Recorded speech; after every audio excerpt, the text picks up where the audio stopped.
belum tahu Renovki itu apa sih pentingnya arsitek di sini? Seberapa penting kita menggunakan jasa arsitek? Berpikir nih budgetnya pasti besar. Gimana dengan budget itu? Kalau dari segi budget sebetulnya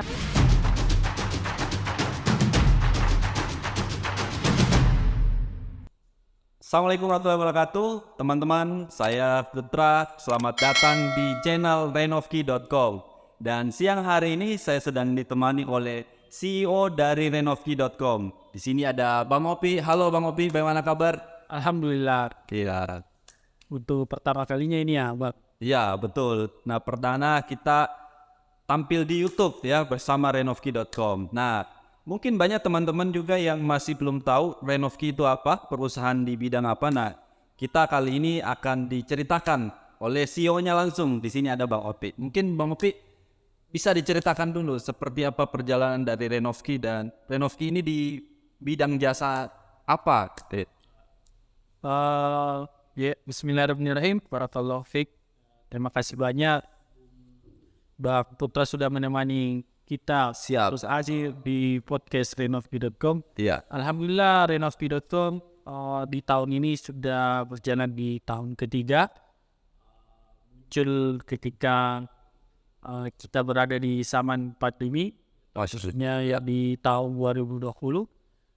Pada saat itu kami sebetulnya di Renovki.com awalnya dalam bentuk perusahaan yang bergerak di bidang jasa konsultasi arsitektur.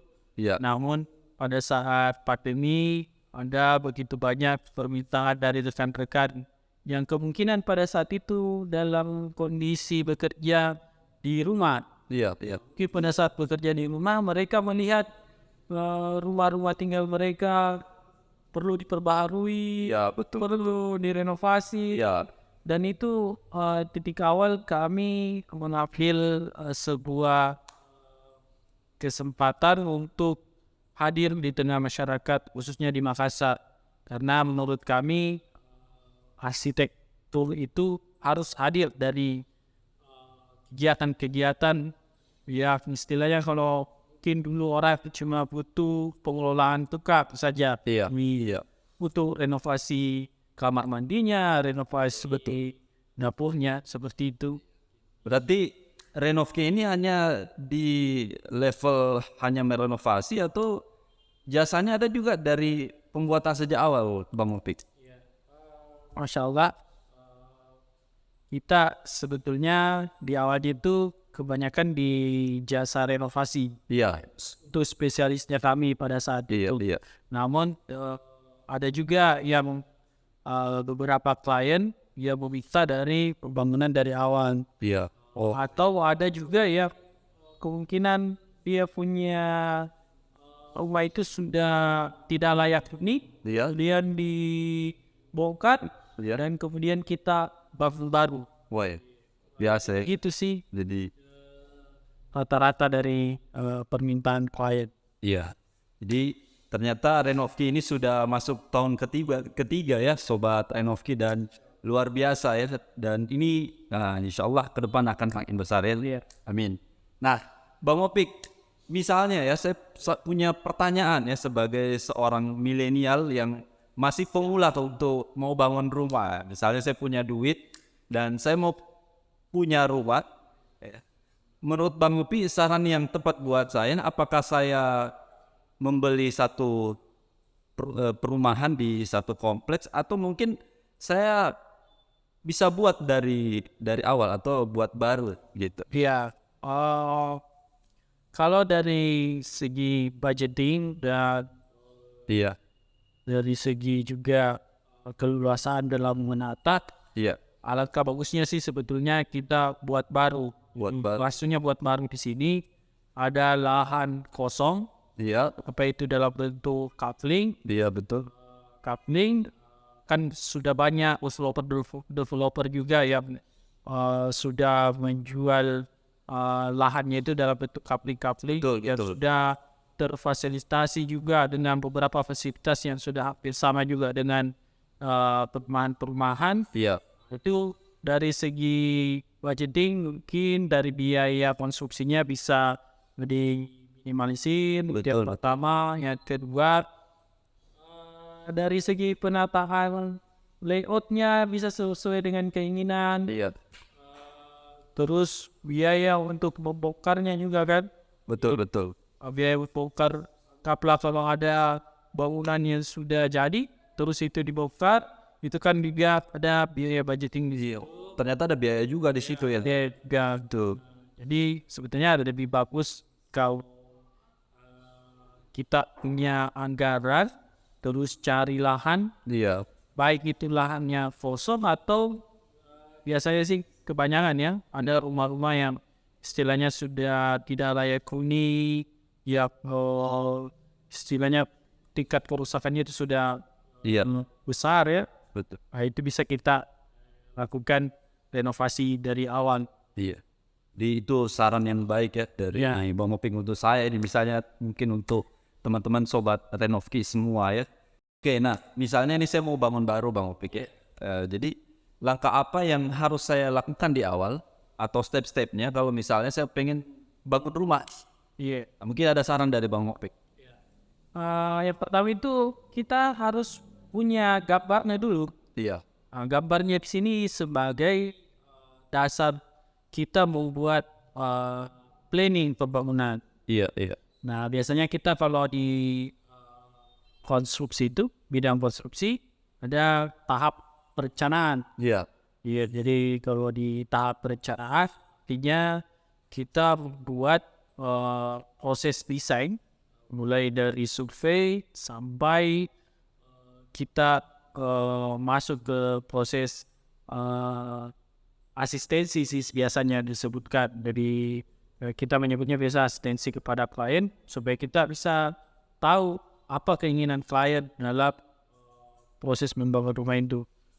Di situ juga di proses asistensi itu kita bisa menentukan atau tahu berapa budget yang dimiliki oleh klien dalam membangun rumah, sehingga dalam proses desain itu kita menyesuaikan dengan budget yang dimiliki oleh klien. Oke. Jadi kesimpulannya ya harus di awal langsung hubungi arsitek ya berarti. Oke. Nah banyak orang kan berpikir kalau menggunakan jasa arsitek lagi ini Bang Upik, Ya, mereka berpikir bahwa harus nambah budget lagi, keluarkan budget lagi untuk ya meng-hire arsitek misalnya.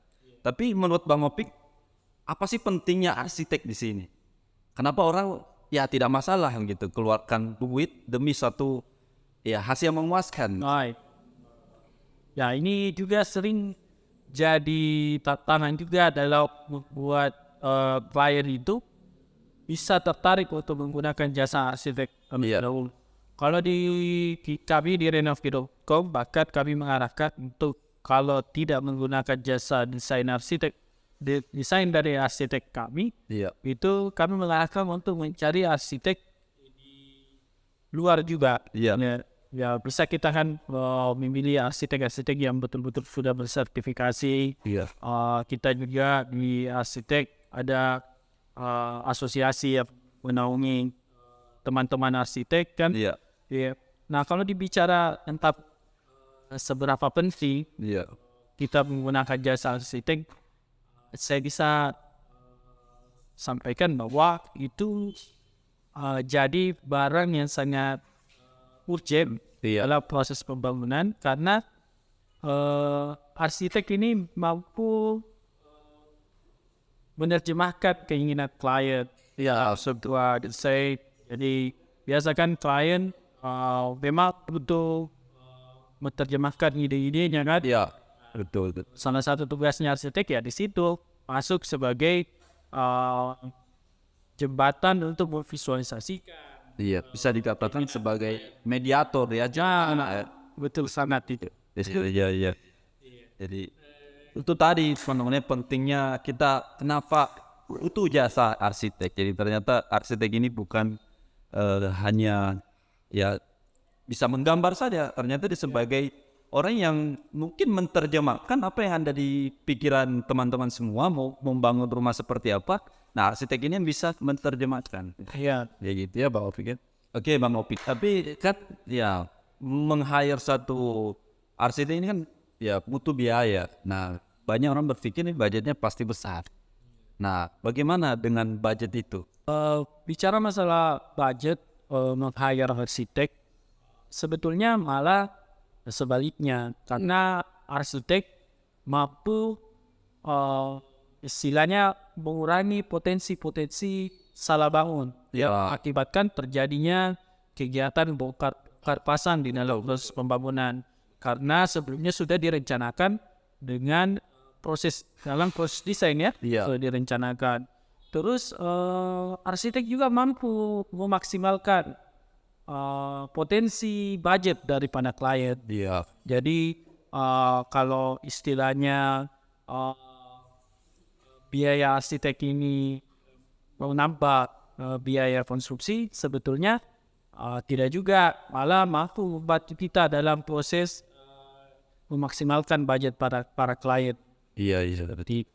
Jadi itu yang teman-teman sobat Renovki semua harus tahu bahwa arsitek di sini peran ini sangat penting. Ya, jangan berpikir bahwa dengan meng-hire arsitek malah Anda mungkin berpikir mengeluarkan uang lebih. Tapi justru dengan Anda meng-hire arsitek ya ini memberi, bisa dibilang ya bisa memaksimalkan budget Iya. teman atau sobat Renovki semua. Iya. Gitu. Ya. Nah, Bang Opik, misalnya setelah saya ketemu dengan arsitek, langkah apa yang berikutnya saya harus lakukan? Iya. Jadi di proses alur perencanaan itu Iya. ada beberapa tahapan. Iya. Kalau kita mengambil standar Renovki sendiri, ketika kita menghubungi arsitek, Iya. kita tahap pertama itu kita pihak arsitek ini melakukan survei lokasi. Iya. Survei lokasi perlu kita lakukan untuk memaksimalkan potensi-potensi lahan Iya. dalam proses desain. Salah satu tugas arsitek juga mampu manfaatkan itu. Kan kadang kalau kita di kota-kota besar kan, Iya. menemui perumahan itu adalah lahan yang ukurannya yang sudah terbatas. Betul. Di sini arsitek mampu memanfaatkan dan memaksimalkan potensi lahan tersebut.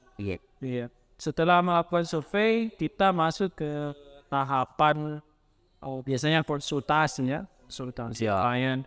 Konsultasi ini juga sebetulnya dilaksanakan untuk mengetahui keinginan dari sang pemilik rumah Ya. atau owner itu. Karena biasanya anggaplah pemilik rumah kan ada suami istri. Iya, betul. Suami istri ini kadang suaminya Iya. Nah, ini yang keinginannya lain, betul. suaminya sang istri juga. Iya. Ini nih yang kadang sulit ya. Iya. Kadang permintaan istrinya seperti ini, suaminya seperti ini ya, yang pusing ya pasti arsiteknya. Tapi bagaimana solusinya tuh kalau misalnya terjadi seperti itu, Bang Opik? Apakah arsitek ini mewadahi pikiran istri, suaminya ini bisa jadi rumahnya tidak jelas bentuknya kalau terlalu seperti itu, atau ada solusi lain kalau seperti itu? Ya salah satu jalannya ya kita membantu dalam visualisasi. Oh, Iya, jadi dalam proses anggaplah tahap pradesain itu selain layout ada juga proses presentasi 3 dimensi kan, itu juga salah satu yang membantu kan dalam menggambarkan kondisi desainnya kepada klien. iya.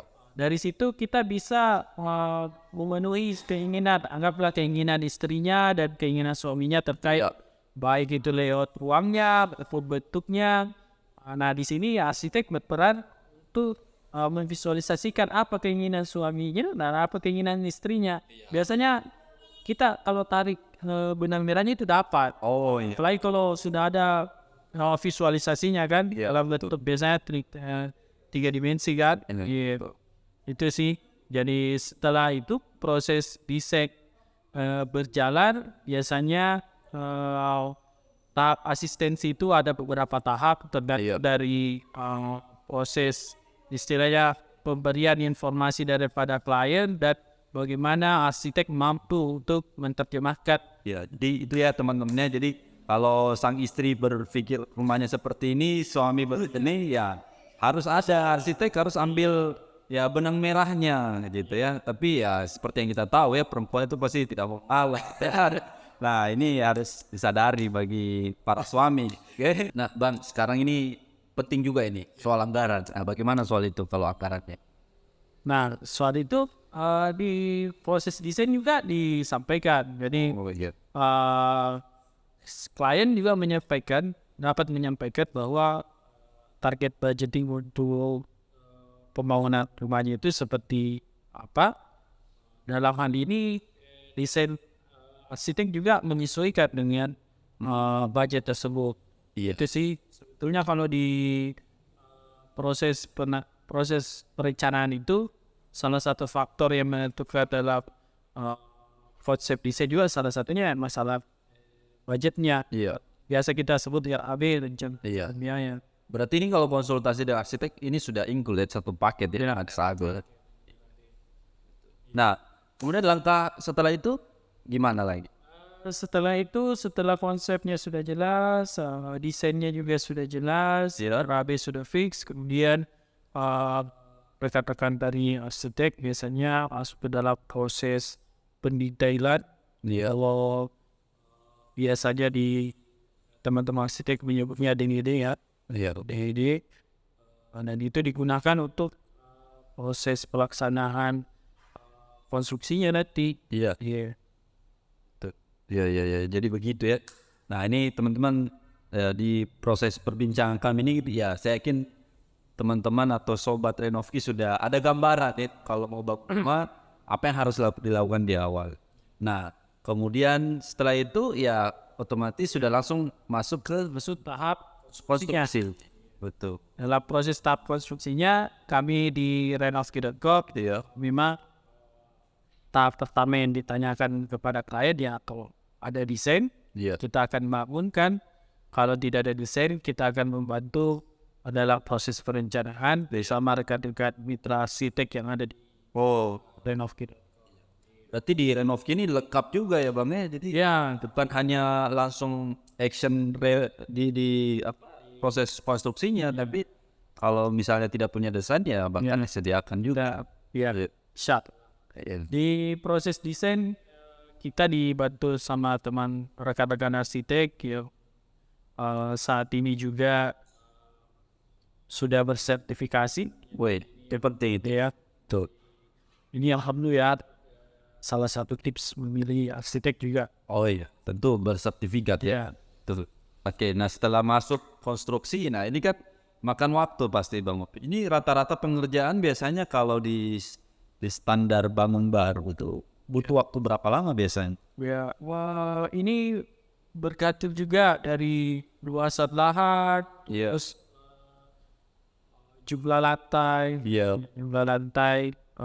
terus ada juga dari segi kerumitan desain dengan ini sih bergantung juga di situ. Ya, selama ini kami kerjakan kalau satu lantai itu tipe sederhana sampai tipe menengah itu bisa 2 bulan sampai 3 bulan. Kecuali dia dalam satu lantai tapi konsep luas lahannya itu agak luas, itu bisa makan sampai 4 sampai 5 bulan. Kalau bukan lantai range-nya antara 6 bulan minimal 6 bulan. Karena di proses pekerjaan konstruksi dua lantai kita biasanya masih memperhatikan perawatan beton kan. Betul. Jadi butuh waktu juga di pelaksanaannya. Nah tadi kita sudah dengar ya cerita dari Bang Opik kalau kita pengen bangun rumah. Bagaimana misalnya pada akhirnya saya memutuskan mau bangun rumah. Nah dan saya memilih Renovki ini sebagai tentu partner bagi saya untuk bangun rumah. Nah ini best service-nya dari Renovki untuk saya ini seperti apa? Atau untuk teman-teman mungkin yang ke depan juga mau bangun rumah. Insyaallah semoga kita doakan juga Bang Putra supaya membangun rumah dengan rumah kedua dan insyaallah ada ketiga. Amin.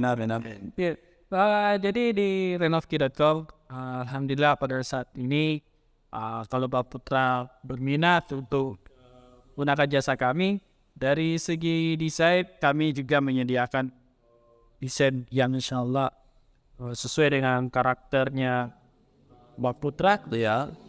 dengan tagline "Kau banget". Iya.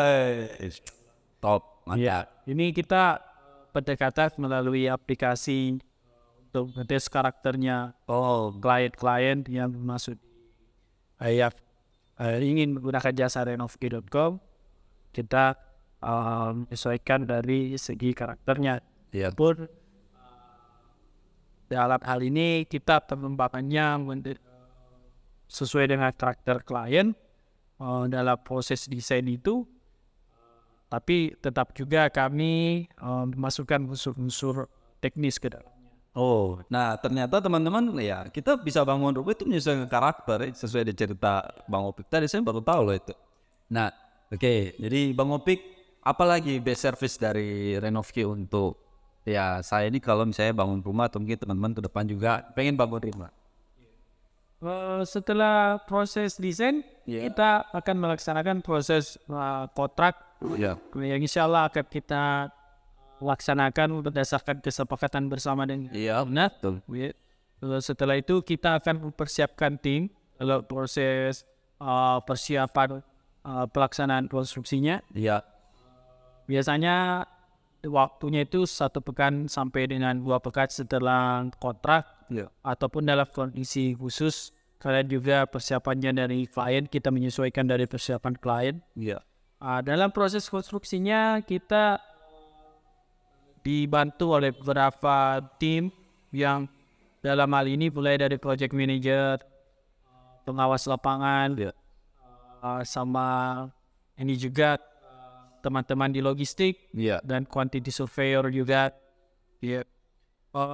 Pelaporan juga dengan klien, kita ada dalam satu grup WhatsApp biasanya, dan di situ akan rutin dilaksanakan proses pelaporan, yang mana format-format laporan yang ada itu menyesuaikan dengan kebutuhan Renovki yang ada sangat tinggi. Iya. Iya. Jadi dalam proses pengerjaan ini berarti ada rutin ya pelaporan kepada pemilik rumah ya. Iya. Jadi bagaimana progres kerjanya dan ini luar biasa. Jadi Biasanya kan kalau di kegiatan proyek pemerintah kita Iya. biasa ada time schedule kan, yang teman-teman pelaksana lapangan biasa pakai kurva S ya. iya. Kita juga pakai kurva S cuma untuk di tataran internalnya kami, tapi ke klien itu dalam bentuk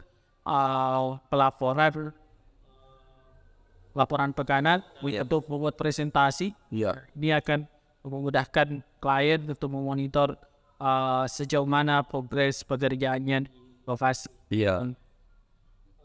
Setelah pelaporan dan pelaksanaan selesai, biasanya kami juga melaksanakan proses serah terima. Woi, serah terima kunci. Berarti sudah selesai ya. Ini dia. Proses serah terima itu kita biasa adakan checklist terlebih dahulu untuk pekerjaan-pekerjaan yang dikerjakan oleh tim Renovki.com, yang mana jika masih ada kendala dari atau masih ada detail-detail yang belum terselesaikan dengan betul akan kami selesaikan dan diproses serah terima. Nah itu jadi setelah checklist pekerjaan selesai, kemudian serah terima kunci ya sudah dilakukan antara Renovki dan pemilik rumah. Ya kemudian ya pemilik rumah menganggap bahwa ini sudah siap huni, ya selesailah prosesnya, begitu ya? Ya, Bang Opik. lebih begitu. Ya. Nah tapi bagaimana mengenai after salesnya? Setelah pekerjaan ini selesai, apakah ada layanan atau servis lagi dari Bang Opik? Ya. Jadi setelah pelaksanaan konstruksi, kita ada beberapa layanan jasa masa pemeliharaan. Iya. Ya. Tergantung dari besar renovasinya.